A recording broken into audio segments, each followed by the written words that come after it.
Eli logiikalla mennään ja ei tarvi hämmästyä, että tuossa on numero 2, ettei ole missannut mitään tämän kevään luentoja, mutta koska jatkan siitä, mihin ne on jäänyt aiemmilla varjovalmennuksen loogisen päättelyn luennoilla, niin sen takia laitoin tuohon numeron 2. Ja mitä tänään tullaan käymään läpi? Alkuun vähän yleistä logiikkaluennoista näiden taustoista täällä psykologian logopedian kokeissa valmennuskurssilla.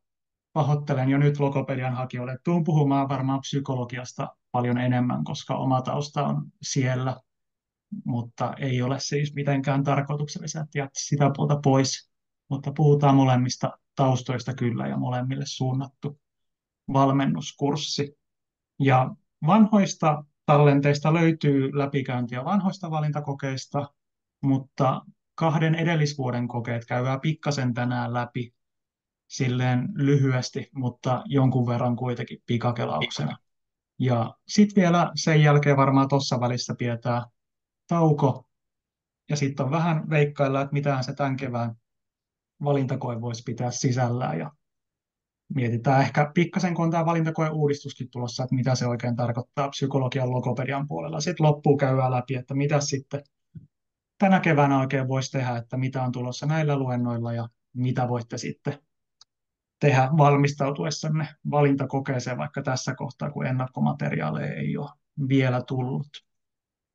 Eli alkuun yleisesti looginen päättely valintakokeissa on siis ollut aika pitkäaikainen osa siinä lukee logiikan, psyka- ja logopedian valintakokeita, mutta ihan silleen perusteellisesti mukana, että silloin on pyritty siihen, että on jotain, mihin ei pysty niin helposti valmistautumaan, vaan tavallaan niin kuin tällaista päättelytehtävää, mistä tiedetään, että se aika hyvin on yhteydessä sitten opinnoissa, töissä pärjäämiseen.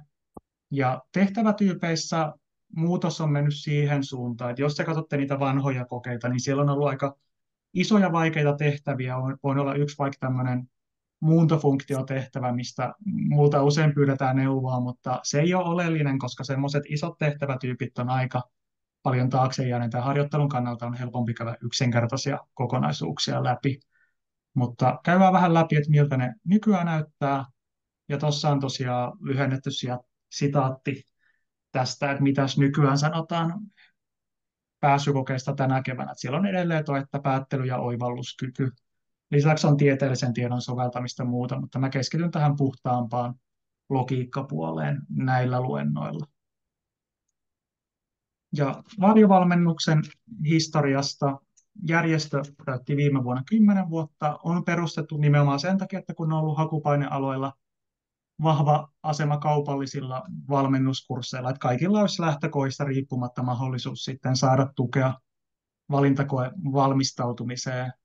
Psykan kursseista, logopedian kursseista en tiedä tarkalleen milloin on alkanut, mutta näitä oli jo ennen kuin mä tulin itse mukaan. Ja mä oon ollut mukana 2021, 2022.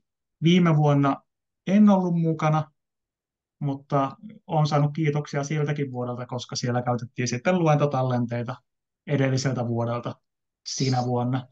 Mutta tämän kevään kurssilla ajattelin, että on pitkät juuret. Että mä oon ollut muutamia vuosia aiemmin mukana meidän tekijätiimissä artikkelipuolella muussa on ihmisiä monia, jotka on aiemminkin ollut varjovalmennuksen kautta tekemässä. Ja mihin tuosta ei ole mainintaa, niin voisi lisätä, että varjovalmennuksella on aika vielä semmoinen niin kuin laadukas historia. On toki jäävi arvioimaan, mutta vaikka silloin kun viimeksi oltiin mukana, tehtiin loppukysely 2022 meidän kurssilaisille niistä vastanneista vajaasta parista sadasta, minkä mä ajattelin, että vastaa aika hyvin meidän sellaista aktiivista kurssilaismäärää sinä vuonna, niin melkein 40% pääsi psykalle tai logopediaan, että tällä ja suurin osa heistä oli vielä sellaisia, että eivät olleet millään kaupallisilla kursseilla, että pystyy ihan hyvin kilpailemaan maksullisten kurssien kanssa. Paikoin uskon, en ole nähnyt mitä he tekevät, mutta luulen, että me tehdään joitain juttuja jopa paremmin kuin mitä sillä puolella saatetaan joskus tehdä. Mutta tarkemmin tähän kevääseen tosiaan vanhat luennot on olemassa, mutta niitä täydennät 3 loogisen päättelyn luennolla. Tänään käydään vähän tätä viime vuosien tilannetta läpi, keskiviikkona vähän matikkaa uusista kulmista ja sitten ensi viikon maanantaina vielä mitään koetilanteeseen strategioita. Että tämä ei korvaa aiempia luentoja, enemmänkin täydentää niitä. Ja opiskelun pääpaino on ehkä enemmän sit siinä, että teette itsenäisesti tehtäviä ja katsotte aiempia tallenteita.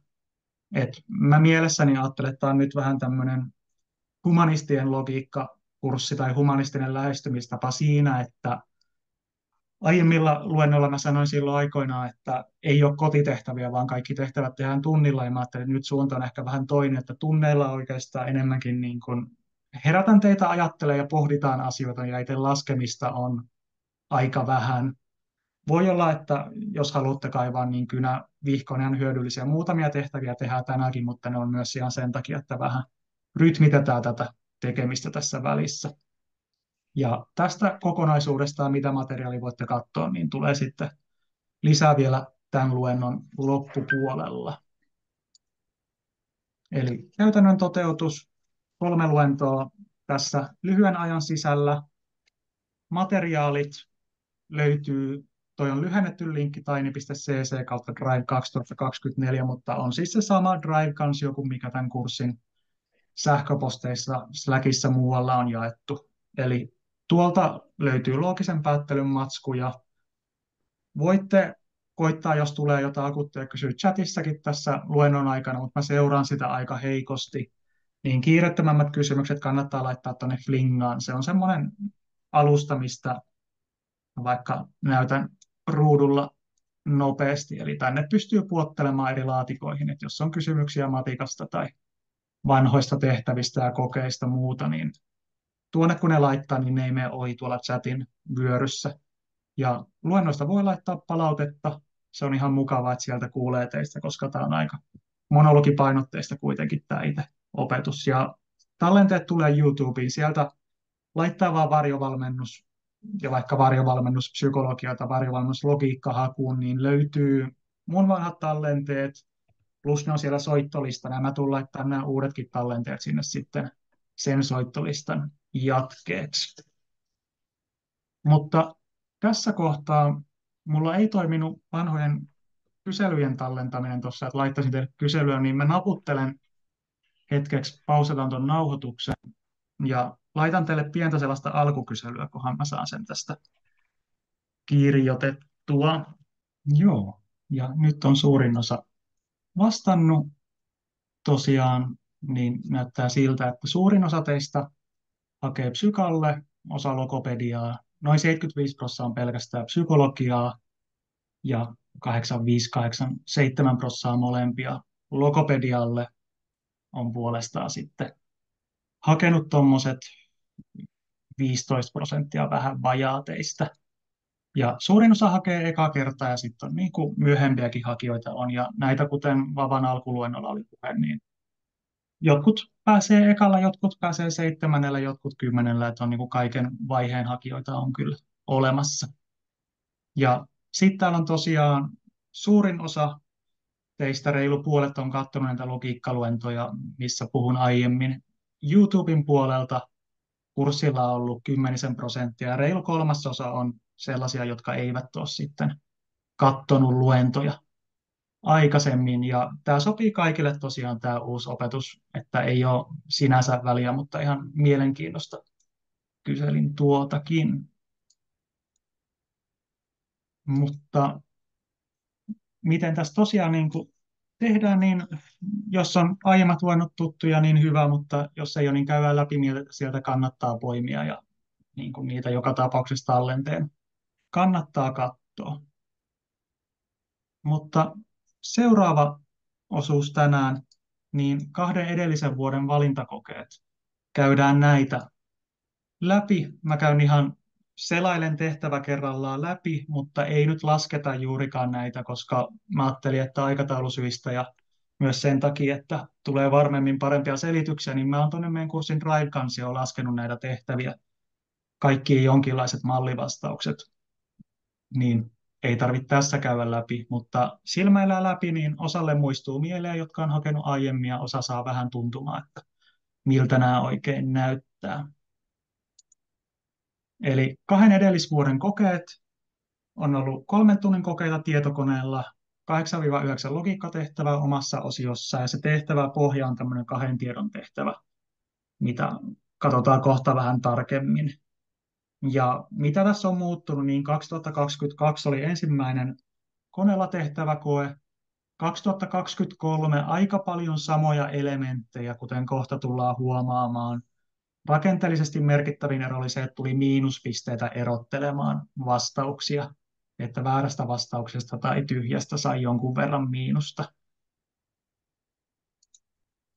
Mutta 2 tiedon tehtävä on tosiaan, jos tämän näkee eka kertaa tämän vastausvaihtoehdon määrän, onko tuossa nyt 10 kohtaa, niin tämä voi säikäyttää, mutta näitä ei tarvitse hätkähtää, että tuosta saanko piirtämisen esiin, katsotaan.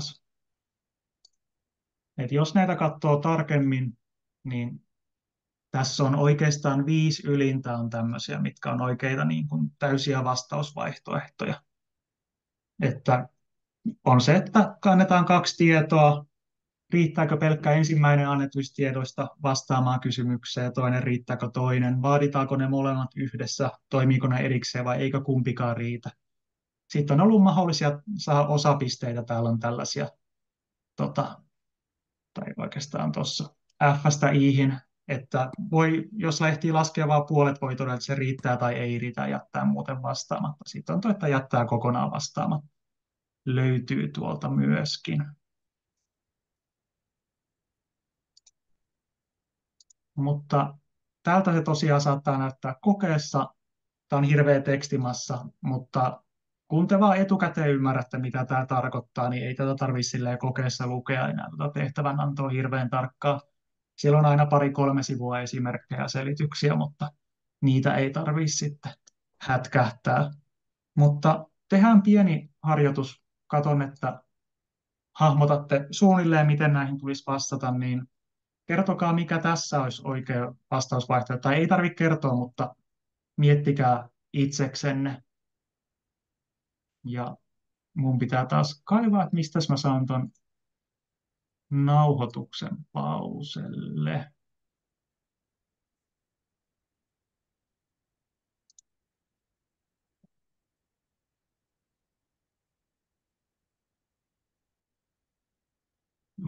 Eli laitan nauhoituksen taas pyörimään ja täällä on tosiaan suurin osa saanut katsottua tehtävän. Eli tässä on tosiaan aika perinteinen tehtävärakenne, muistuttaa, siellä on usein esimerkkeissä semmoinen, että kumpi on tai kuka 3 henkilöstä on pisin. Tässä nyt vaan puhutaan iistä pituuden sijaan. Mutta ensimmäinen tieto, kysytään Aapo vai Metusalem, kumpi on vanhempi. Niin Aapo on nuorempi kuin Pertta, Pertta on 20-vuotias. Tämä itsessään ei riitä, koska tässä ei ota mitenkään Metusalemin pituuteen kantaa. Eli voidaan sulkea pois, että nämä, missä eka riittäisi, niin ei voi olla mikään tämmöinen. Ja täällä olisi näitä vastaavia alhaallakin. Ja sitten toinen tieto, Aapo onkin 6 kuukauden ikäinen Labradoodlen pentu, Metusalem on 4655 vuotta vanha okakäpymänty. Niin tässähän kerrotaan suoraan Aapo ja Metusalemin iät, eli tämä riittää vastaukseen. Joten tässä tapauksessa vastaus on sitten, että B, 2 riittää, mutta 1 ei riitä. Ja joillain saattaa käydä tässä semmoinen ajatus, että miettii, että hei, että jos yhdistää 2 tiedot, niin sitten ekakin riittää ja tekisi mieli vastata tämä C. Mutta kysytään sitä, että mikä on se pienin riittävä tieto, niin ei tosiaan niin kuin, silloin ne ei ole oikeita vastauksia. Mutta toi pienenä herättelynä jotain tekemistä saitte tässä välissä, koska nyt käydään paljon vähän puuduttavammin näitä valintakoetehtäviä läpi. Eli 2022 valintakoe oli 9 logiikkatehtävää.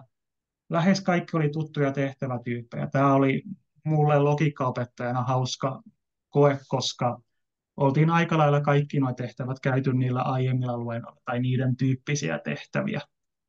Isoimpia haasteita ehkä oli harjoitella se, että kokeessa on tiukka aikaraja, siellä oli vähän eri pituisia tehtäviä, joku yksittäinen oli virheellinen tehtävä, johon saattoi kulua aika, jos tuskaili sen kanssa. Mutta selaillaan näitä vähän läpi ja mä teen tätä opettamista sille, että mä sanon mielipiteitäni, teidän ei tarvitse olla samaa mieltä, mutta mun pointti on vaan niin kuin, että asiat jää teidän mieleen, kun mä vähän puhun niistä ehkä värikkäämmin välillä. Et saatan kohta alkaa haukkua 2023 kokeentekijöitä, mutta se ei ole mikään, niin kuin, mulla ei ole mitään antipatioita heitä vastaan, mutta mä ajattelen, että se on vaan jotenkin niin kuin hauska, kun on jotain tunnesisältöä tämmöisessä vähän puuduttavassa teemassa, niin muistatte sitten vaikka sen, että joku tehtävä mua ärsyttävä tehtävätyyppi tai vastaavaa. Mutta näillä varoituksilla tästä tehtävästä mulla ei ole mitään pahaa sanottavaa. Tämä on ymmärrän, että tämä on monia hakijoita varmasti kuormittanut tehtävä, todella haastava, mutta juuri semmoinen, mitä mä ajattelen, että valintakokeessa pitää olla. Että tämä vaatii vaativaa soveltamista, mutta tämä ei ole suoraan semmoinen, että tämä opettelisi ulkoa, kun tämä ei ole hirveän yleinen tehtävä rakenne. Tämä on aika haastava, vaatii oivalluksia. Olen hyvin tyytyväinen, että tämmöinen oli tässä 2022 kokeessa. Kohta voidaan miettiä, miten tyytyväinen mä oon 2023 kokeen vastaavaa, mutta sitten mennään eteenpäin. Sitten oli tämmöinen, kokeeseen osallistuu lapsia. Tässä on ihan mukavaa matikkaa, taulukointia. Ainoa ongelma tässä on se, että tässä ei oikein tiedot meinaa riittää. Ja se on harmi, koska muuten tämmöinen ristiintaulukointi yhtälöpuoli on aika hauskaa tai niin kuin sopivaa mun mielestä näihin tehtäviin. Sitten on tämmöinen koirakkoja, ihminen ja koira. Tämän kun näkee ja jos on katsonut aiempia luentoja, tehnyt vanhoja kokeita muuta, niin tämä on puukaavio, millä tätä voi lähteä ratkomaan.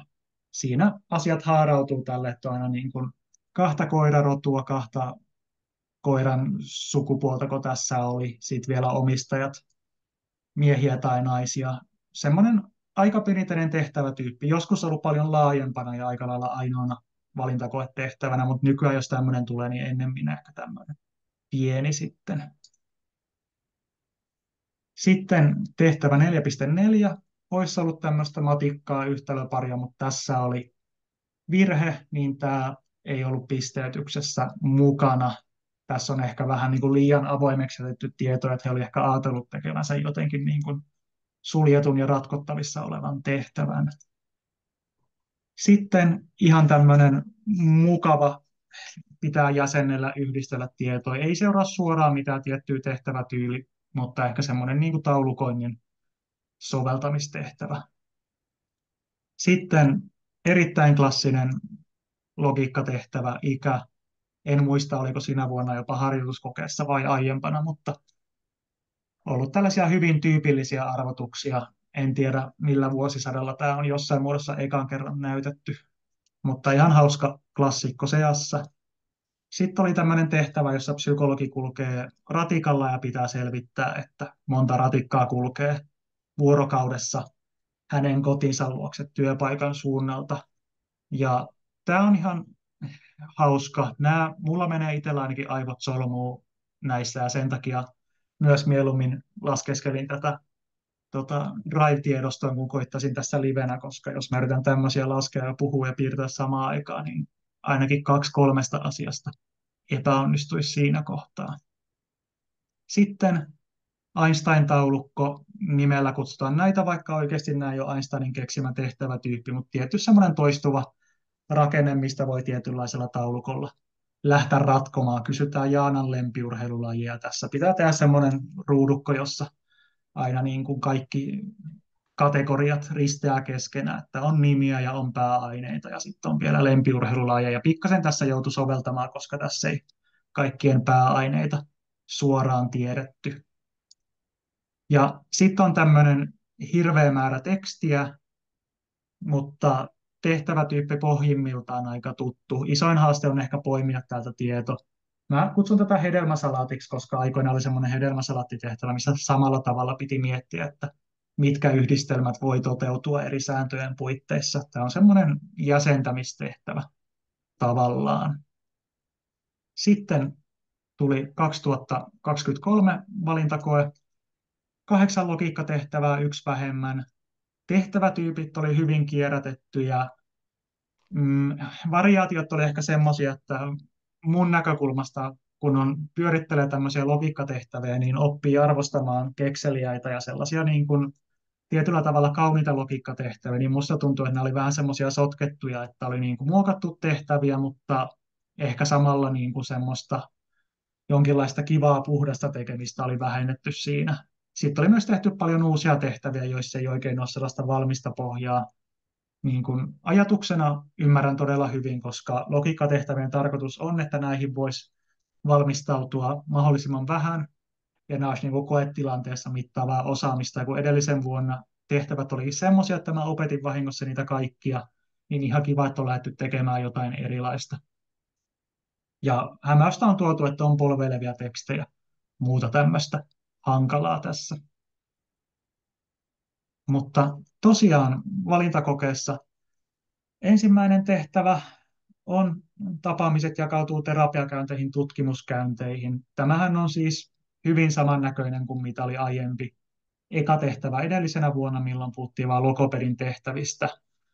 Eniten mua vaivaava asia tässä on se, että nämä kaksi sanaa alkaa samalla kirjaimella, joka vaikeuttaa mun mielestä merkintöjen tekemistä. Musta on aina kivempi, kun asiat alkaa eri kirjaimilla logiikkatehtävissä, niin sit voi jotenkin yhdellä kirjaimella tehdä niitä taulukoita silleen paljon selkeämpää. Ja tässä oli ehkä vähän sitä, että oli tavallaan niin kuin, muistaakseni vähän nopeammin ratkeavaa kuin se edellisen vuoden tehtävä. Että oli vähän varjoitu, mutta ehkä samalla myös niin kuin vähän kärsi toi tehtävä mun mielestä. Seuraava puotettu arvostelusta. Tämä olisi ollut taas edellisvuoden toisen tehtävän variaatio käytännössä, että yhdistellään. Voi taulukoida, voi jäsentää yhtälöillä, mitä sitten tekeekään. Sitten ristiintaulukointia hyvin perinteistä. Meillä on pari ryhmää ja mietitään määriä, että montako on missäkin. Tässä voidaan sitten vielä tulevilla luennoilla vähän ehkä tarkastella, että mikä tässä voi auttaa tämän ratkomista nopeammin. Ja sitten oli tämmöinen sairaalassa psykologeja, puheterapeutteja, jäsennystä, jonkinlainen taulukointi, ei suoraan mene mihinkään klassiseen tehtävätyyppiin, mutta sellaista ehkä ihan ok tiedon jäsentämistä. Muistaakseni ei ollut hirveän hankala tehtävä tämä kuitenkaan. Ja seuraava, sanoisin, että aika sama tilanne kuin edellisessä. Piti selvittää, että onko potilaan äidillä joku diagnoosi tai diagnoosit, olisiko se ahdistus tai masennus, tai tiedetään, että jompikumpi niistä ainakin on. Simppeliä taulukointi. Tässä ei ollut oikein mun mielestä ihmeellistä hirveästi. Ja sitten oli vielä muutama näitä tehtäviä. Tässä on nyt tämmöinen melko perinteinen matkatehtävä, että tarjotaan palveluja puheterapeutti eri kuntien alueella ja pitää miettiä etäisyyksiä. Matkatehtävät on aika yleinen loogisen päättelyn tehtävien muoto, mikä nojaa vahvasti semmoiseen matematiikkaan ja kykyy jotenkin hahmottaa kokonaisuuksia, muodostaa ehkä yhtälöitä tai miten näitä halukaa sitten ratkaista. Ja sitten tehtävä, joka taisi olla viimeinen näistä ja voidaan tähän kohta vähän pysähtyä, oli tämmöinen hyvin Einstein-taulukkotehtävän kuulonen. On Antonio, Eemeli, Hanna, Iivari ja Sadira opiskelee yliopistossa pääaineista. Niitä on 3 vaihtoehtoa, erityispedagogiikka, logopedia, psykologia. Ja sitten on sivuaineita, 1, 2, erityispedagogiikka, filosofia, logopedia, psykologia vaihtoehtoina. Pääaineet ei voi olla samoin kuin sivuaine. Tehtävänannossa, joka on hirveän pitkä, kerrotaan jo suoraan, että korkeintaan 2 opiskelee samaa pääainetta, korkeintaan 2 samaa sivuainetta. Logopedian opiskelijoiden sivuaine on psykologia, erityispedagogiikan opiskelijoiden sivuaine ei ole filosofia, Sadira opiskelee erityispedagogiikkaa. Sitten viimein tulee kysymys, onko Hannan sivuaine joko logopedia tai psykologia.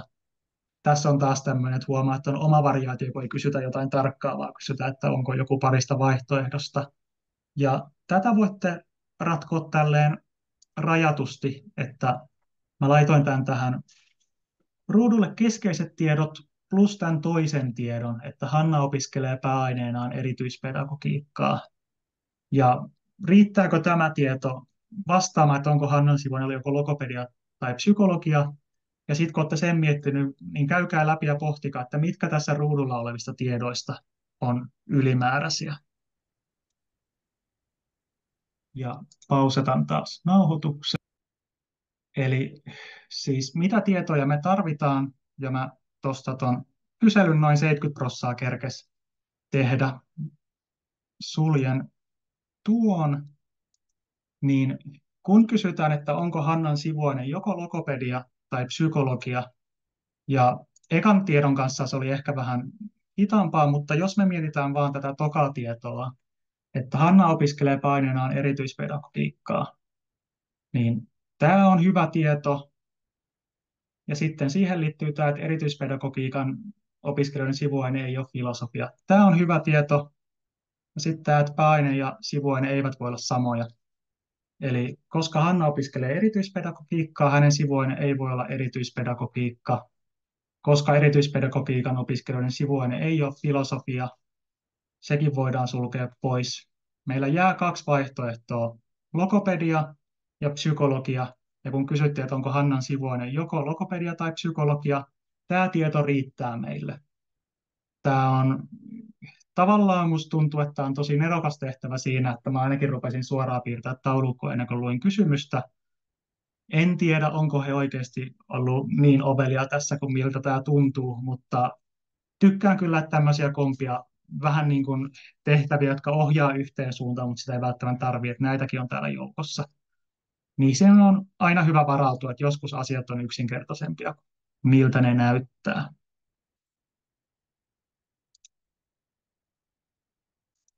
Ja sitten oli vielä yksi tehtävä tuossa valintakokeessa. Tästä mulla ei ole muuten niin paha sanottavaa, mutta se, että täällä on 3 nimeä ja ne ei ole aakkosjärjestyksessäkään, niin tämä on tämmöinen logiikka tehtävä puritaanin iso vaiva, että se on paljon mukavempaa, että on semmoiset suorat perättäiset nimet, kuten aina noihin Einstein-taulukoihin tulee. Ja tässä oli tosiaan, kysyttiin minkä suosituksen Sven saa, ja tämä on lähinnä niin kuin tekstin nopean lukemisen poissulkemisen tehtävä. Täällä on vaikka tämmöinen tieto, että 2 hakijaa jää alle vertailuryhmän keskiarvon vain yhden menetelmän tuottamissa pisteissä. Se on hirveän pitkä lause, kunnes me huomataan, että se on vain toisto täältä ja se tarkoittaa varauksin suosittelemista. Että tämmöinen niin kun, on koetettu saada ihmiset kuluttamaan aikaa tähän tehtävään, mutta pohjimmiltaan tässä ei ole mitään, mitä ei niin kuin ilman aikapainetta suurin osa saisi ratkaistua. Eli jos käydään näitä tehtäviä vähän niin kuin kootusti läpi, niin silloin 2022 oli nämä 9 tehtävää, joista yksi ei toiminut. Jos mietitään tehtävätyyppejä, niin aika lailla täällä oli tällaisia aika perinteisiä formaatteja. Eli matikkaa perus on tämä oranssihtava, on ikäyhtälö, hyvin klassikko, on aika nopeuslasku, aika, on nähnyt samanlaisia tehtäviä ennenkin, tainnut tulla 1800-luvulta Sam Lloydin arvotuksista jo aikoinaan joku ratikkatehtävä sielläkin. Sitten täällä on hieman tämmöisiä, mitkä ei suoraan noudata perinteistä tehtävätyyppiä. Oli tämä palikkataulukko, sitten ehkä joku, missä kysyttiin jotain psykologin työn vaativuusluokkia. Tässä oli hieman 2022 kokeessa tämmöisiä vaihtelevaa taulukon muodostusta. Mutta sitten on ihan perinteisiä taulukoita, mitkä vaatii matikkaa, on ristiintaulukointia, on puukaaviota, olisi ollut jonkinlaista yhtälön ristiintaulukoinnin yhdistämistä. Ja sitten on nämä hyvin perinteiset klassikot, Einstein-taulukko ja hedelmäsalaatti. Periaatteessa mä voisin tästäkin sanoa, että tämä on tämmöinen ei-perinteinen tehtäväpohja, mutta ehkä psykan logopedian valintakoekontekstissa niitä on tullut useammankin kerran. Sitten verrataan siihen, että mitä tapahtui oikein viime vuonna. Niin palikkataulukko samalla paikalla ensimmäisenä tehtävänä. Toisena siellä on yksi ylimääräinen kirjain, mutta yhtälöä ristiintaulukointiin olisi ollut, jos tehtävä ei olisi virheellinen. Jonkinlaista ristiintaulukointia. Sitten aika iso osa on vähän tämmöisiä, mä kutsun sekataulukoiksi, että ne ei nyt suoraan mene mihinkään perinteiseen taulukkotyyppiin, niissä ei ehkä ole välttämättä matikkaa, että pitää vaan jotenkin jäsentää tietoa, löytää se oikea vastaus. Sitten oli yksi perusmatikka-matkayhtälö ja sitten sivuainepuolella tai sivuainetehtävä oli tämä Einsteinin näköinen, mutta ehkä myös seka. Myös sen ekan kohan olisi saanut ilman Einstein-taulukkoa mahdollisesti, mutta se on siinä vähän haastavampaa, että näkee, että riittääkö se ensimmäinen tieto. Mutta tällaisia oli viime vuosina ja mä ajattelin, että ne on hyvä käydä tässä kohtaa, koska aina nämä kokeet pikkasen sitten toistaa vähän, näissä on yhteys siihen, että mitä on aiemmissa kokeissa ollut, niin se on paras ennustaja siihen, että mitä oikein tulevissa kokeissa mahdollisesti saattaisi sitten tulla. Eli jos tehdään pieni yhteenveto edellisistä kokeista, niin yhtälöillä on melko vahva asema, myös taulukoilla. Ehkä on vähän painottunut se, että tulee tehtäviä, missä on taulukoita, myös ilman matikkaa. Kokeiden välillä oli selkeä jatkumo. Jos näitä katsoo näitä kahta edellistä, niin nämä on niin kuin aika selvästi on otettu edellinen koe ja mietitty, että mitä tehtäisiin tällä kertaa, ja vähän on oikastu sieltä sun täältä. Ja miten se muutos on tapahtunut, niin mä kärjistän ja sanon, että on tehty sotkemalla.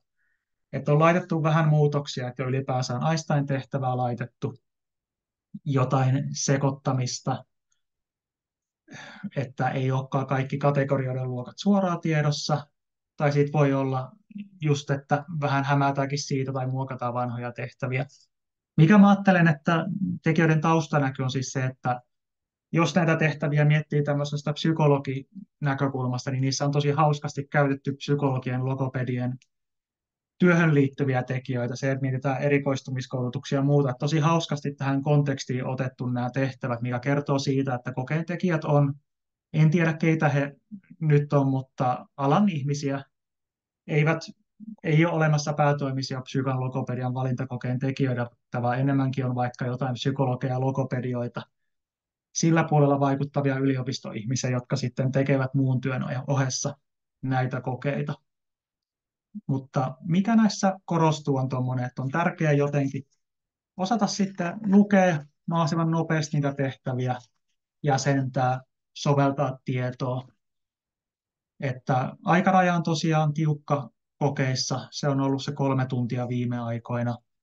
Jos on vaikka lukihäiriötä, mä en tiedä ehtiikö enää tänä vuonna, mutta siihen on vaikka mahdollista saada lisäaikaa, onko se nyt vartti vai paljon se mahtaa ollakaan, mutta semmoinen voi olla ihan perusteltua, koska niin kuin kokeessa painottuu suuri lukeminen tällä hetkellä. Mutta sitten kohta voisi mennä ennustuksiin tulevaan, mutta mä ajattelin, että tässä kohtaa voisi myös pitää tauon semmoinen 10 minuuttia. Eli jatketaan viittavaille. Mä tässä kohtaa luen, mitä chatissa on tullut kysymyksiä. Palaan niihin tämän tauon jälkeen. Eli mä huomaan, että tuolla chatti vilisee, mutta mä en ole sitä juurikaan lukenut, että tämä on sitten helpommin seurattava jälkikäteen tämä luento. Eli tässä kohtaa 10 minuutin tauko. Voitte laittaa kysymyksiä Slackiin, tai ei Slackiin, vaan chattiin, tai sitten sille flingaan halutessanne. Ja palataan tosiaan viittavaille. Kirjoitan senkin tuohon ruudulle vielä.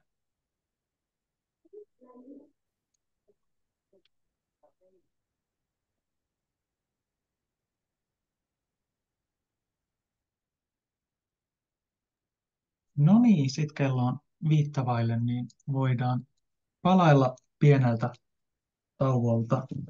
Vahva suositus luontoäänille taukojen aikana. Yhden Tampereen yliopiston tutkimuksen mukaan luontoäänet palauttaa yhtä hyvin kuin suosikkimusiikki, vaikka tykkäisi musiikista. Jos ei tykkää musiikista, niin luontoäänet irtaannuttaa ja palauttaa musiikkiakin paremmin. Harrastan itse aina etätöissä, mutta vähän silmäilin, mitä kysymyksiä tuli tuossa. Oli tullut chattiin aiemmin luennon aikana, tauon aikana. Oli kysymyksiä, jotka monet sivuaa just tätä kohtaa, että mitä se tuleva koe, että mitähän siinä mahtaa olla. Ja pohdintaa siitä, että muuttuuko tehtävät nyt vähän niin kuin sen takia, koska tuli miinuspisteet, niin en usko, että tehtävätyypit sen takia suoraan olisi muuttunut. Että se näytti enemmän vaan, että se on niin kuin tekijöistä kiinni. Mä en tiedä, onko siellä porukassa ollut muutoksia nyt tuossa välissä, tai mikä tilanne onkaan ollut. Ja sitten tosiaan äskeiset, mitä läpikelattiin, niin löytyy vaiheittain avattuna Drivesta, että sen takia vaan rynnittiin tuossa läpi. Siellä on jotain teknistä häikkää ilmeisesti jossain puukaaviossa. Korjaillaan niitä tässä pikkuhiljaa. Mä aikamoisen määrän materiaalia heitin tuonne Driveen tänään ja viikonlopun aikana, niin en ihmettele yhtä, että siellä voi jotkut asiat olla vähän sinne päin.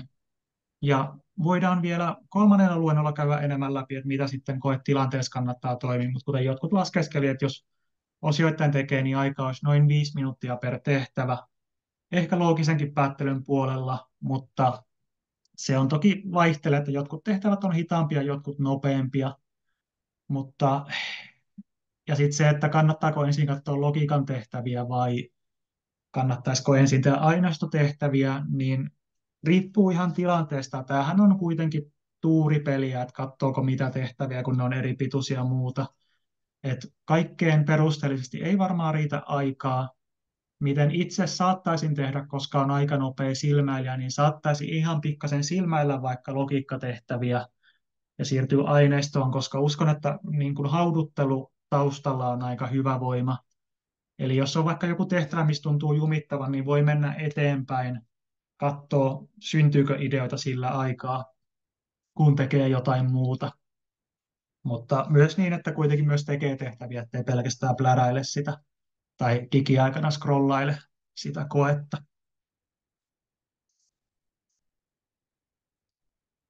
Joo, mutta kurkistus kristallipalloon, mistä löytyy vastauksia teidän kysymyksiin. Hienoa parin vuoden luentotauon aikana ollut se, että tekoäly on tullut ja tehnyt kuvittamisesta villimpää kuin aiemmin. Siinä on kristallipallon ympärillä jopa matemaattisia yhtälöitä meidän teemaan sopien. Mutta mitä mä veikkaan tämän kevään kokeesta, niin lähtökohdat on siis samat kuin ennenkin. Kokeen tarkoitus on erotella teitä hakijoita. Odotukset hakijoille on samat, eli voidaan olettaa, että osaa lukion perusosaamispohjan, eli vaikka lyhyttä matikkaa, voi olla joku fysiikan ykköskurssin juttu. Suurin osa tulee valintakokeella, tai siis todistusvalinnalla tänä päivänä, mikä on johtanut siihen, että pyritään, että valintakokeilla tulleet eivät ole opiskelleet juttuja, mitä tarvitsisi yliopistolla, sillä että olisi pieni joukko porukkaa, jotka jotenkin niin kuin osaisi vaikka tilastotieteen valmiiksi, ja sitten suurin osa ei osaa sitä ollenkaan, kun on tullut todistuksella, niin tämä niin kuin lähtötaso on semmoinen vakio. Ja mitä kokeessa tulee, niin aina pyritään erottelemaan. Eli nyt tuli ne miinuspisteet, on tiukka aikaraja, on haastavia tehtäviä. Tämä puoli pysyy varmasti jossain muodossa. Ehkä, että on monta pientä tehtävää, niin se sitten erottelee paremmin kuin joku yksi laaja. Et joskus oli vaikka pelkkä yksi Einstein-taulukko, ja mä luulen, että riskinä on se, että jotkut saa sen täysin oikein ja jotkut ei saa ollenkaan. Puolivälin ratkaisuja on aika vähän. Mikä on ollut tämä trendi? On ollut isoista kokonaisuuksista yksittäisempiä, vähän irrallisempia tehtäviin. Et joskus vaikka oli monia numerotehtäviä, vähän tällaisia klassisia tehtävätyyppejä joitain vuosia sitten aika paljon, mutta nyt näyttää, että klassikoita on vähän vähemmän ja ylipäänsä koko ajan pyritään siihen, että ulko-opettelua olisi jotenkin niin kuin mahdollisimman vähän mahdollista tehdä tähän kokeeseen. Ja sitten kun pohditaan se, että kun on pari vuotta ollut kahden tiedon tehtävä, että tulisiko nyt, kysyttiin uudistuksia, kun on ollut pari vuotta putkeen, niin mä en siis tiedä. Mä voin paljastaa teille, että toi kristallipallo ei ole oikea. Mulla on vaan hyviä mutuja ollut tähän asti. Mutta ajatus siitä, että valintakoe uudistuisi ehkä ensi keväänä ja nyt lähdettäisiin tekemään isoa uudistusta sitä ennen, niin kallistuu siihen, että todennäköisemmin ei tule hirveän isoa eroa. Psykologia on alana semmoinen ja logopedia, että täällä on tosi vahvaa tilasto-osaamista ollut kokeiden tekijöiden joukossa, He hyvin tarkkaan analysoi, millaiset ihmiset pääsee kokeilla, miten tehtävät erottelee. Ja se, että he on kallistunut tiettyyn tehtävätyyppiin ja tietynlaiseen formaattiin, niin se on ehkä semmoinen tiedemäisesti ollut myös etenevä prosessi, että he on löytänyt toimivia käytäntöjä, joten niistä luopuminen voi olla hieman hankalaa. Eli jos mun pitäisi ennustaa, niin mä sanoisin, että on taas 82 tiedon tehtävää, ja varmaan tulee tätä samaa vaikeaselkoisuutta uudestaan. Et keskeistä on varmaan se, että ketkä siellä koetta tekee. Jos siellä on samoja tekijöitä, ja heilläkin on se, että he varmaan osaisivat tehdä resursseilla erilaisia tehtäviä, että onko heillä miten aikaa. Jos siellä vaihtuu tekijät, voi tulla muutoksia ja kokeentekijät pyrkii aina yllättämään. Eli jos siellä onkin jotain erilaista, niin se olisi ihan niin kuin, mä olisin tyytyväinen, jos mä opettaisin vähän ohi, koska sehän on tuon valintakokeen tavoite, että siihen ei voisi liikaa harjoitella. Mutta kurkataan myös vähän kaukaisempaa tulevaisuuteen. Tämä monia varmasti mietityttää. Valintakoe-uudistus. Tuossa on muutaman viikon takaa Ylen otsikko, että yliopistojen pääsykokeita saattaa pian olla vain 9. Katso, miten hakisit omaan opiskelupaikkaasi. Tässä on käyty läpi, mitä on ollut tämän uudistuksen luonnoksessa, mitä siitä tiedetään, mutta pähkinänkuoressa niin tulee useamman alan kokeita alkaen ensi kevät. Yhteensä korkeakoulujen valintakokeita taitaisi olla noin, oliko yliopistojen 8-9. Terveystieteen ja hoitotiede liittyisi tähän psykologian logopedian kokonaisuuteen, että tässä ei niin iso muutos. Lisäksi todistusvalinta olisi uudistumassa 2026. Mediassa joku päättävä ihminen pohti ääneen, että esimerkiksi pitkää matikkaa ei välttämättä tarvitsisi psykologialla niin paljon. No se, että hän on sanonut sen, niin siinä on painoarvoa. Mä mietin, että kyseessä on kuitenkin ala, missä on parikymmentä opintopistettä pakollista tilastotiedettä ja työelämäkin kytkeytyy paljon tutkimusten soveltamiseen. Mutta mitä toi tarkoittaa, toi todistusvalintauudistus, on se, että kun on tämä tavoite, että on samanlaisia pääsijöitä sekä valintakokeella että todistuksella, niin jos vaikka todistusvalinnassa häviäisi, että pitkällä matikalla ei enää saa niin paljon pisteitä, niin se saattaisi näkyä tulevaisuudessa myös valintakokeessa. Mitä ylipäänsä valintakoeuudistuksesta on sanottu? Sanotaan, että lyhyitä digitaalisia kokeita aikaisi 2-3 tuntia, ehkä perustellusti pidempi, monivalintaa enemmän kuin vaikka esseitä, ennakkomateriaalia mahdollisimman vähän. Ja kun mä luen näitä kuvauksia, niin mulla tuli semmoinen olo, että eihän tässä niin kuin meille ole silleen hirveästi uutta. Että mitä psykologia ja logopedia on tapahtunut silloin, kun mä ammoisina aikoina hain psykalle, Jyväskylässä oli oma koe, Helsinki, Tampere, Turku oli oma. Jyväskylä liittyi mukaan, nyt on Oulu mukana, logopedia liittyi mukaan. Silloin kun mä hain, oli 5-tuntinen koe varmaan, jos muistan oikein paperilla. Laajaa tilastollista osaamista, oli tilastotieteen kirja. Nämä on lyhentynyt jo.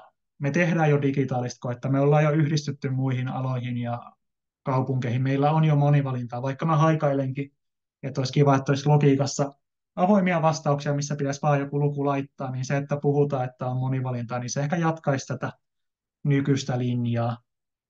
Ja mitä mä mietin, että mikä tässä uudistuksessa on meidän kannalta kysymysmerkki on se, että miten se yhdistyminen terveystieteisiin, hoitotieteisiin tapahtuu.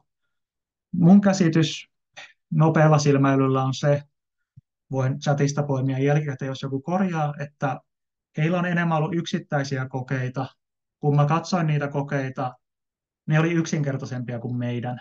Ne näytti siltä, että niissä oli siis hyvin pitkälti, oli tieteellistä ymmärrystä, oli aineistosta, jotain simppeleitä tilastotiedekysymyksiä, monivalintaa, mutta näytti mun silmiin siltä, että psykologia ja logopedian koe on ehkä paremmin valmisteltu, millä ajattelen sitä, että olisiko todennäköisempää, että kun meillä on jo yksi iso toimiva koekokonaisuus, niin he ehkä sitten niin kuin liittyisivät enemmän mukaan kuin että psykologia menisi sinne terveystieteen, hoitotieteiden kokeiden suuntaan logopedian kanssa.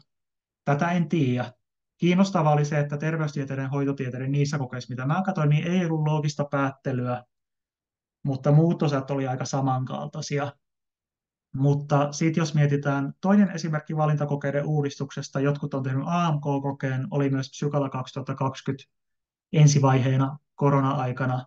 Siinä käsittääkseni, voin lukea chatista myöhemmin, jos joku korjaa, niin on ollut tällaista loogista päättelyä, on ollut matikkaa, fysiikkaa, ja ne on siellä sen takia, koska ne on todettu toimiviksi tehtäviksi hyvin laajasti.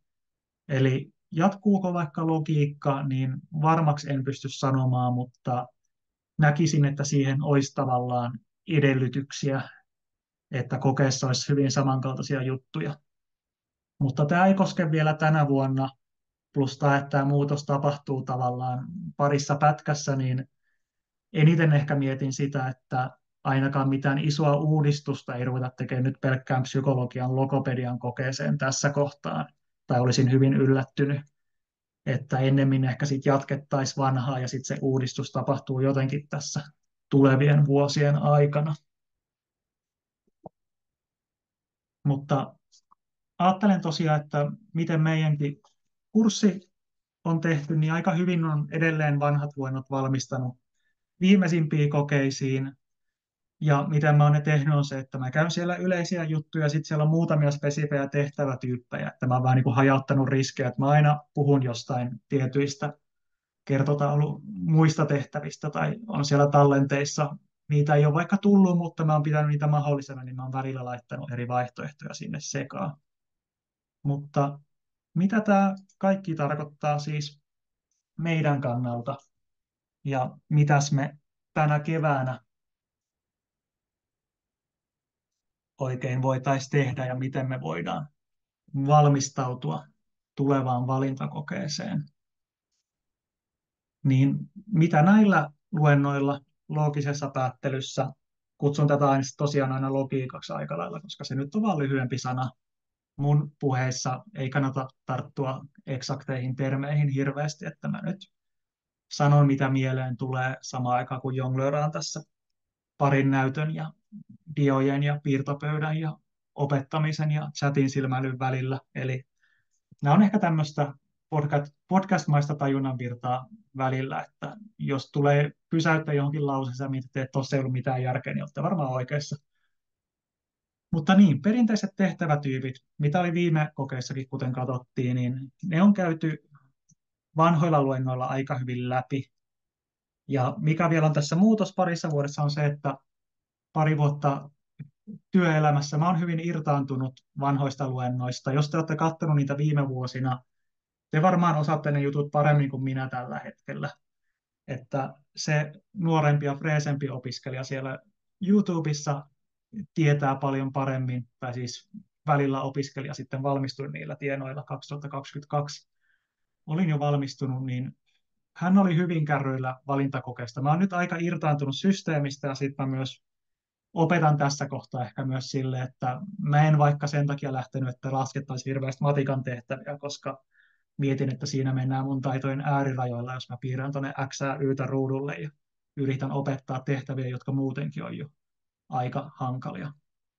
Mutta yhä hyödyllistä opiskella vanhoja juttuja, yhä ajankohtaista. Kokeessa, mikä on painottunut, on semmoinen soveltaminen. Aina kokeentekijät pyrkii luomaan sitä erottelevuutta hankaluudella. Ja tätä on käyty jo jonkun verran aiemmilla luennoilla läpi, mutta mä ajattelin, että syvennytään nyt tänä keväänä näillä 3 luennoilla vähän lisää vielä tähän. Eli painotan, mitä alussakin sanoin, pääpaino on vanhoissa materiaaleissa, että on ne luennot, on tehtäviä, en ole tehnyt uusia, paitsi ratkaisut viime vuosien kokeisiin.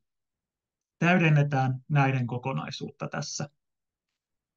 Ja tässä kohtaa mä ajattelen, että voi olla hyvä kohta myöskin käydä vähän läpi, mitä tuolla YouTubessa on ollut aikaisemmin. Ja vahvistaako joku muuten, että näkyykö diat ruudulla, koska mulla on vähän eri näkymä kuin äsken tässä. No niin, hyvä, sieltä tuli vahvistus, että näkyy. Ja mäpä kokeilen tällaista, että kertokaapa, näkyykö YouTube sellainen, jos mä vedän sen tähän ruudulle, niin näkyykö täällä YouTube vai näkyykö edelleen vaan luento diat tällä hetkellä? No niin, tuli näkyviin. Siellä on myös mainos tulossa, kun näytän noita. Saisinko mä sen pyörimään tuossa taustalla?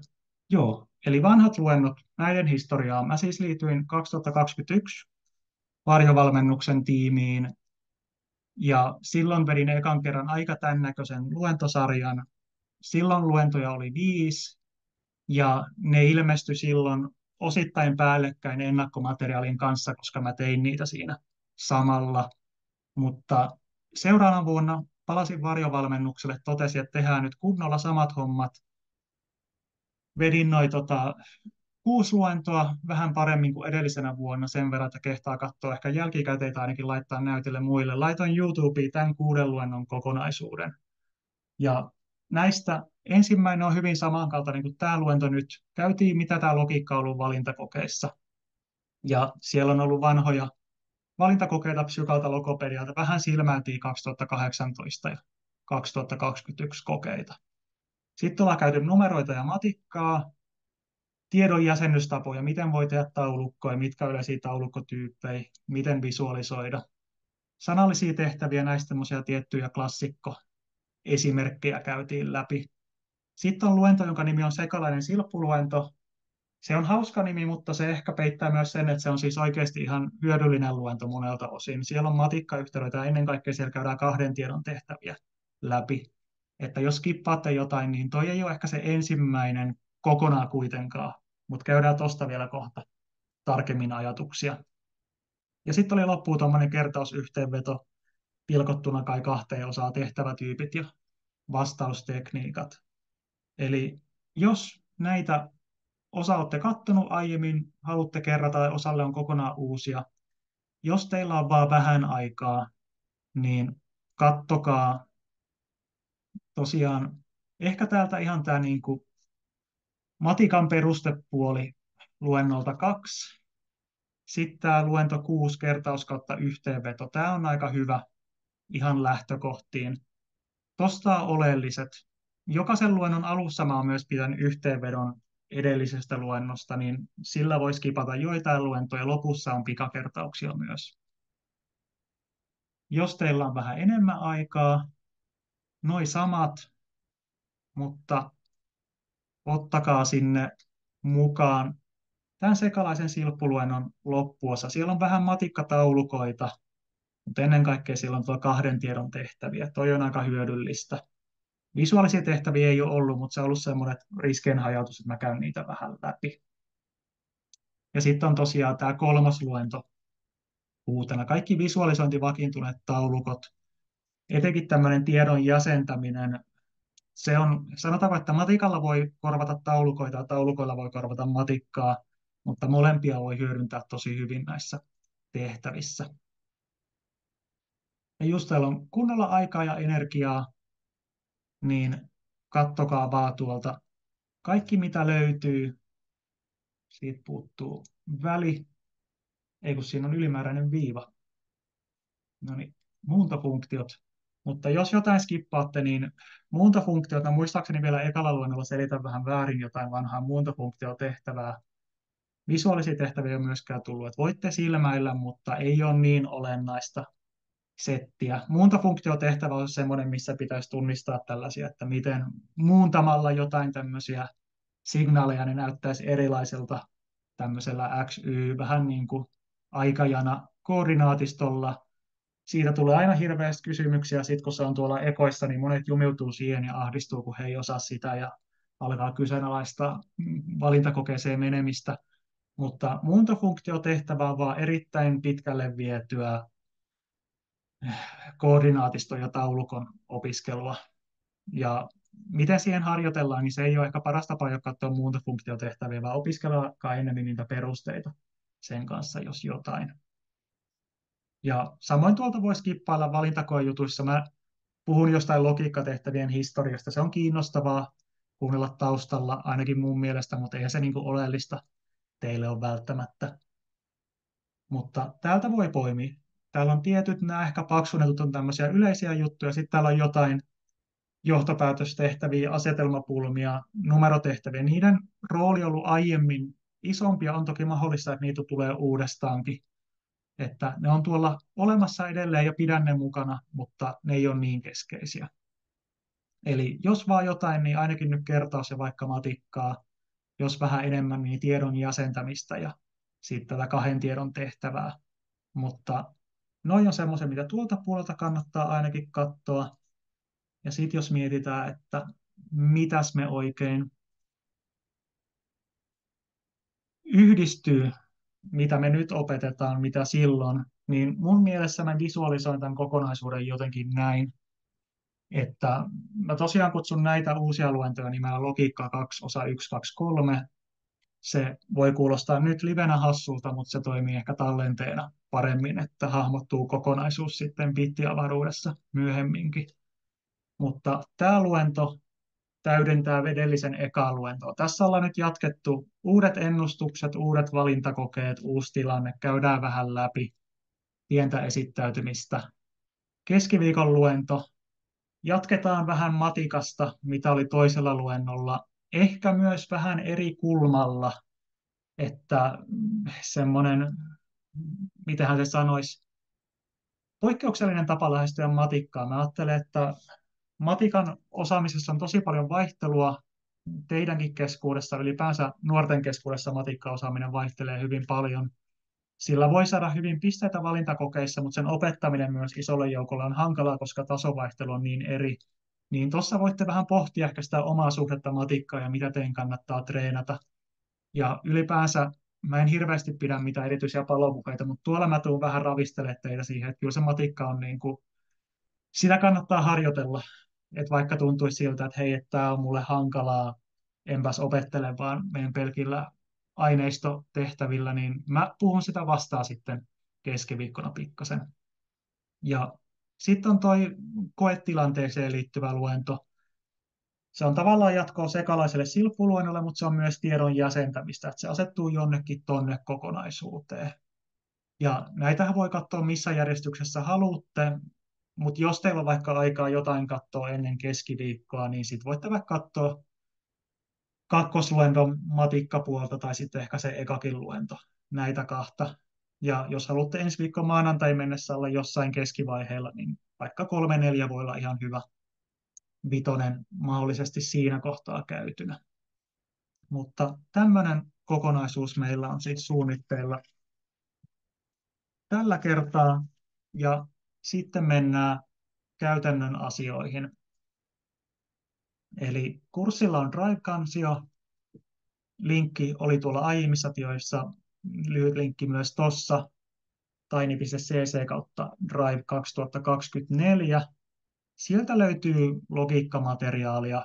Näytän vähän, mitä sieltä löytyy seuraavaksi, mutta sieltä löytyy vanhat valintakokeet 2017 ihan viime vuosi.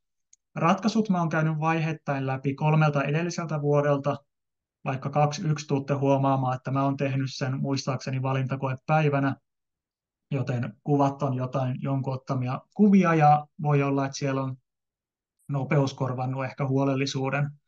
Mutta muihin on ihan oikeat vastaukset, joita on käyty vanhoilla luennoilla. Mä ehkä jossain kohtaa tuun kokoamaan niitäkin, että mistä löytyy perusteellisia selityksiä joihinkin tehtäviin.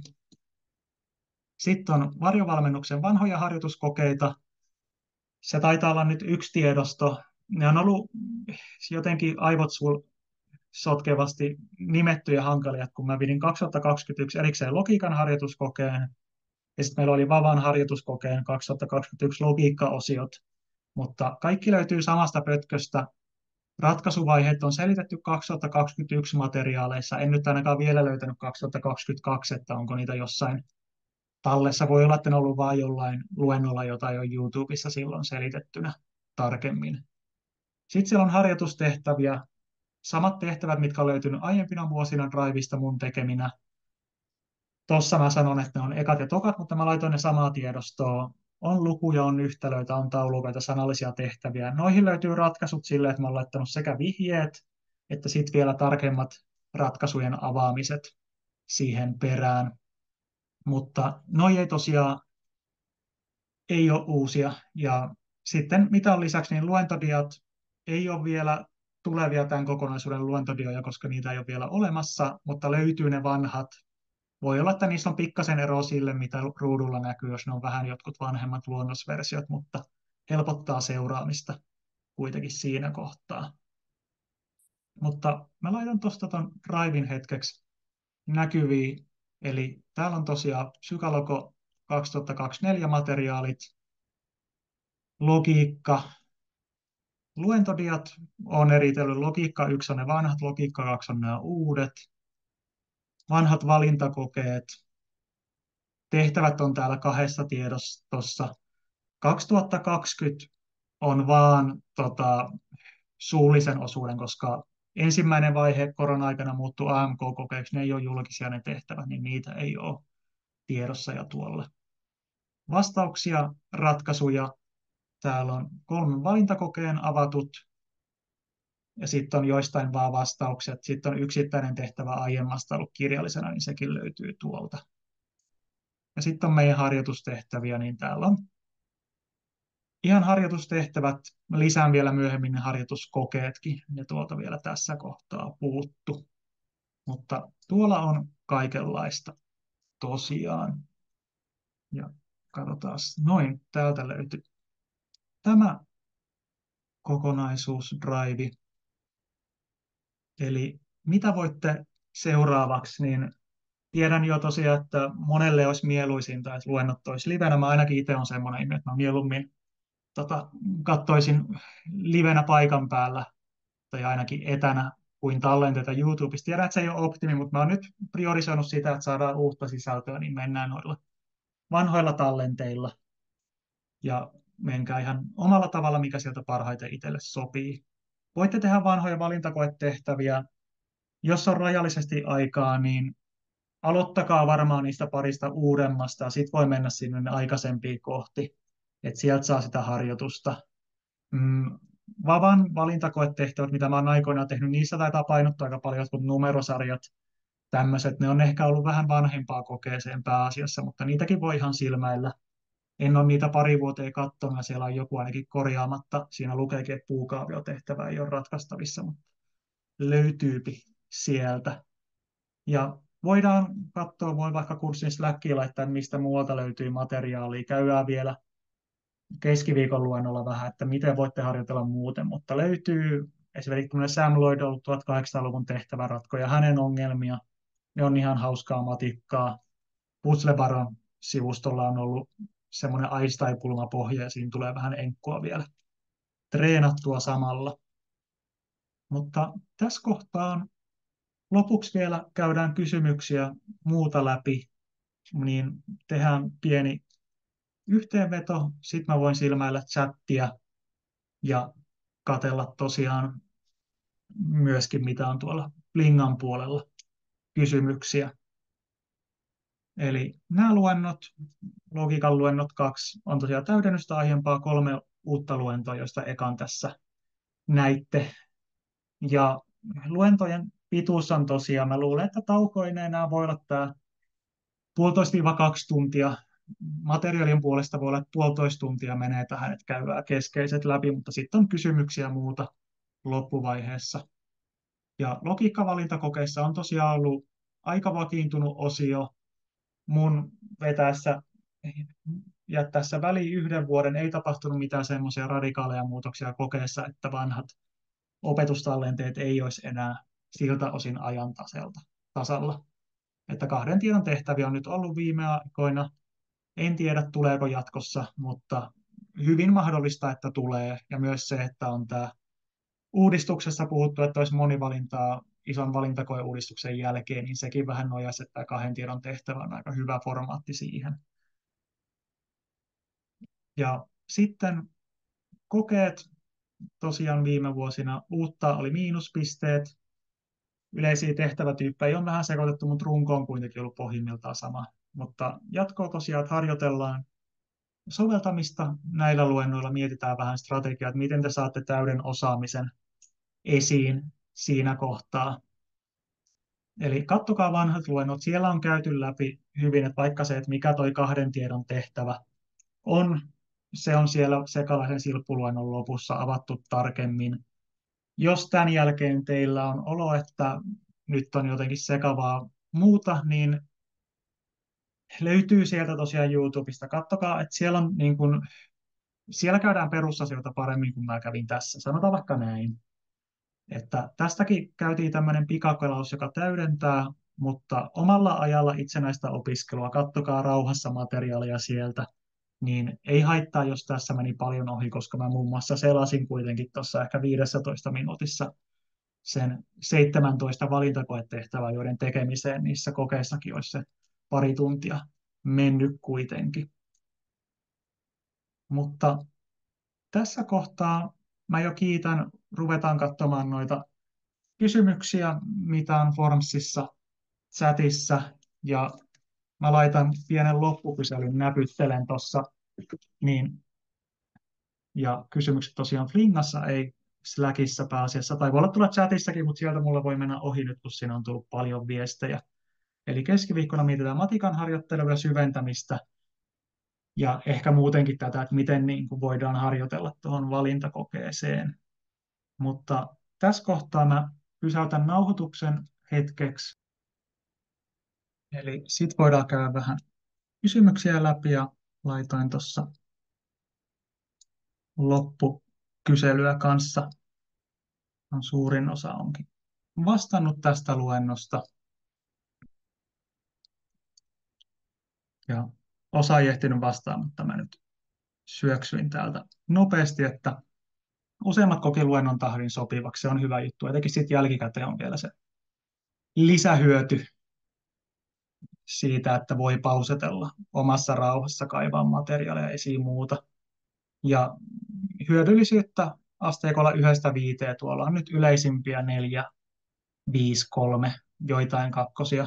Ja jos tuntuu, että voi jotenkin parantaa, niin laittakaa vaan tuolta palautelomakkeella palautetta. Koitetaan tietenkin, että nämä on teitä varten nämä luennot, niin tarkoitus on, että näistä on teille mahdollisimman paljon hyötyä, mutta rajallisilla resursseilla ja muulla tietysti myös. Mutta kysymyksiä, voiko kokeeseen tehdä merkintöjä tai millaisia vinkkejä muistiinpanojen taulukoiden tekemiseen? 3. luennolla käydään sitä. Paperi ja kynä voi siis olla.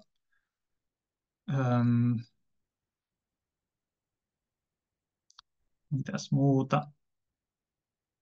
Onko odotus, että on käynyt lukio ja lukion lyhyt matikka, ehkä fysiikan ykköskurssi hallussa? Jo siis voidaan odottaa, että se perusosaamistaso on. Et ei ole pakko olla käynyt. Mun kollegoissa on entisiä automekaanikkoja, on ihmisiä, jotka on jättänyt peruskoulun kesken alakoulussa ja palannut aikuislukion kautta ja on nyt psykologeja. Et niin kuin kaikilla taustoilla voi tulla, mutta sellaista perusosaamista voidaan odottaa tavallaan. Ei tarkoita, että sieltä kysyttäisiin jotain ruotsi- tai terveystiedon jonkun muiden aineiden tehtäviä, mutta niin kuitenkin sellaista tiettyä matemaattista pohjaa. Ja lukion matikkahan on vain jatkumoa yläkoulun matikalle. Siellä on jo vähän samoja juttuja ollut perusasioissa. Mitäs muuta? Avoimesta hakemisesta kysellään. Sitten on pääsykoekäytännön asioita, niihin on tullut vastauksia. Voiko koko koe myös logiikka olla englanniksi? Ja joku vastasi, että koe suomeksi, mutta materiaalit voi olla englanniksi. Voi olla vaikka artikkeleita siellä seassa. Ja koe on saatavilla sekä suomen että ruotsinkielisille. Eli 2 kotimaisella voi tehdä kokeen, mikä tarkoittaa sitä, että logiikkatehtävissä luultavasti ei ole mitään sanaleikkeihin perustuvia kompia tai tahattomia virheitä voi olla. Sitten tuolla oli mainintaa siitä, että on tosiaan ollut virheitä valintakokeissa aiemminkin jo. Niitä on niin lähes joka kokeessa aina joitain tehtäviä mitätöidään.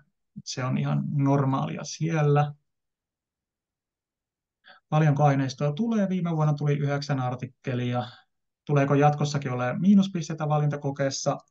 En tiedä, mutta se on hyvin hyödyllinen systeemi, joten uskoisin, että se on olemassa. Katsotaan tätä 3. luennolla vielä lisää, että mitä ne vaikuttaa vastaamistrategioihin, jos tulee. 2 tiedon tehtävää tosiaan on selitetty muuten. Sitten on kiitoksia. Pysyykö mukana kurssilla, vaikka ei pääsisi luennolle, niin tallenteita on. Mä en tiedä, että varmaan niin sitten osa ei laita julkisena YouTubeen, sit, kun tulee materiaalit muiden opettajat, niin ne on ehkä sitten jossain kurssin Slackissa linkki niihin. Ja varjovalmennuksen sivuilla on tosiaan, kun meillä on ollut vähän teknisiä haasteita, tuleeko sähköpostit kaikille perille, niin siellä on linkki Driveen varjovalmennuksen sivuilla, tai jos vaikka tämä linkki ei toiminut, ja siellä Driveissa on semmoinen viikkotiedote, missä kootaan kaikki olennainen. Kyllä. Tiedänkö soveltavan psykan tutkinnosta? En. Joo, en, en tiedä oikeasti juuri mitään. Sitten katsotaan kysymyksiä Blingan puolella. Ja kommentoiko joku chattiin, että näkyykö Flinga nyt ruudulla kaikilla? Joo, sieltä tuli vahvistus, että näkyy. Eli paljonko kannattaa varata aikaa logiikkatehtäviin? Katsotaan, saanko mä tämän Flinga-näkymän niin, että mä voisin muokatakin tätä hyvin. Tässä on varmaan se, että kun mä en ole nyt kirjautunut, niin mä en voi vaihtaa väriäsi, mutta paljonko varataan aikana, vaikka se 5 minuuttia per tehtävä, mutta vaihelleen, että ei voi antaa tarkkaa aikaa. Et voi ehkä miettiä siltä kannalta, että logiikkatehtävät, jos näissä saa hyvin oikein, niin nämä voi erotella ihmisiä. Että teillä kannattaa olla sitten miettiä, että mikä on semmoisia, mitä jotkut ehkä niin kuin ei saa oikein, millä te voitte saa enemmän pisteitä. Et vaikka mä ajattelen, että matikka on semmoinen, että jotkut menee kokeeseen vältellen kaikkea matemaattista ja tekee pelkästään aineistotehtävät. Silleenkin on päässyt sisään, että sisäänpääsypisteet on ollut sellaisia, että vaikka olisi arvannut kaikki logiikat, mutta jos kaikki muu menee oikein, niin on voinut päästä sisään. Kannattaako aloittaa logiikasta vai aineesta, jos kumpaa kannattaa panostaa enemmän? Mä oon jäävi sanomaan, koska kannatan logiikkaa, mutta aineistotehtäväthän, jos ne on monivalinta, niin niissä voi aika nopeasti saada pisteitä parhaimmillaan. Logiikka on vähän arpaa. Tallentuu kaikki kokeessa koko ajan vai pitääkö tallentaa jostain napista erikseen? Öö, En osaa sanoa, en ole sitä tehnyt, mutta ymmärtääkseni siinä on välivaiheita, joihin voi palata, eli jonkinlaisia osatallennuksia on. Montako ihmistä pääsee valintakokeilla opiskelemaan psykaa? En osaa sanoa nykyisiä määriä, olisiko se nyt joitain satoja tällä hetkellä, kun on lisätty määrä ja Oulukin tullut. Onko mahdollista, että tulisi esseetehtävä? Onko niitä ollut psykassa koskaan? Ei ole juurikaan ollut. Aikoina oli laskuja, joissa piti näyttää välivaiheetkin. En usko, että niitä tulee nyt uudestaan, koska tämä on pisteytyksen kannalta. Heidän pitää tehdä semmoinen oikeusturvan kannalta hyvä tehtävä, missä kaikki pisteet on perusteltuja. Ja voitte miettiä, että jos hakijoita on useita tuhansia, niin se, että ne pisteytettäisiin, niin hyvin epätodennäköistä. Poikkeus oli 2022 vaihe, suulliset tehtävät, joissa oli jotain nauhoitettuja 30 sekunnin vastauksia, mutta toiseen vaiheeseen valittiin noin 200 opiskelijaa, niin tilanne oli eri. Kannattaako kokeessa arvata, jos väärässä menee 0,6 vastaamatta jättämistä 0,4? Voidaan käydä noita jonkun verran kolmannen luennon läpi, mutta mun mielestä nykyiset pisteytykset puoltaa arvaamista. Ajatus on laskea odotusarvo siitä, että jos satunnaisesti vastaa jonkun, että paljonko keskimäärin saa pisteitä, kun sen toistaisi monta kertaa. Saako tässä jostain fonttia isommaksi vaan zoomaamalla, ei kai muuten. Vanhoja tehtäviä, kokeita. Mikä olisi hyvä prosentuaalinen määrä saada logiikkatehtäviä oikein tässä, kun harjoittelee? Mä sanoisin, että pyrkikää siihen, että saatte hieman yli puolet ainakin oikein niistä, mitä teette. Vaikka 60-80%, että se on teidän niin kuin oppimiskehityksen kannalta hyvä, että kaikki ette saa, mutta suurimman osan saatte. Että se palkitsee onnistumisia ja myös miettii sen tehtävien vaativuuden sen mukaan, että sellaisia, mitä saatte kuitenkin ponnistellen oikein, että pysytte semmoisella lähikehityksen vyöhykkeellä, missä kehitytte ja joudutte niin kuin olemaan äärirajoilla. Vinkkiä siihen, miten bongaa tehtävästä sen, että ei kannata lähteä pitkää taulukkoa laskuun tekemään, vaan että oikeastaan aukeakin esim. Poissululla. Tämä on hankala. Aika usein poissulkua kannattaa miettiä alussa, että aina varautuu kompiin. Ja että se vähän silmäilen. Joskus voi tulla, esimerkiksi nyt kun viimeksi oli tuo yksi Einstein, niin kun mä tein siihen ratkaisua, niin mä kyllä lähdin tekemään taulukkoa suoraan. Mutta ehkä just tommoset epämääräiset, jos tuntuu, että kysytään, että onko joku tämä tai tämä ja ei mitään hirveän tarkkaa, niin niistä voi vähän saada kuvaa kokonaiskuvasta. Ja joskus se tulee myös sen kautta, että jäsenätte sitä tehtävää paperille, niin huomaatte, että tässä nyt on niin kuin, ei ole vaikka kysytään jotain border collien määrää ja tehtävä lisätiedoissa ei ole mainittu border collieta ollenkaan. Se voi olla merkki siitä, että tieto ei ehkä riitä. Vuotta 2020 vanhempia pääsykokeita löytyy kurssin Drivesta 2017 asti. Kuinka pitkälle kannattaa lähteä tekemään logiikkatehtäviä? Joo, käydään ensi kerralla just tämä harjoittelun vastaamisen eroja seuraavilla luennoilla, mutta harjoitellessa hyvä opiskella, mutta itse kokeessa muistakaa aina, että teiltä kysytään, että riittääkö tieto.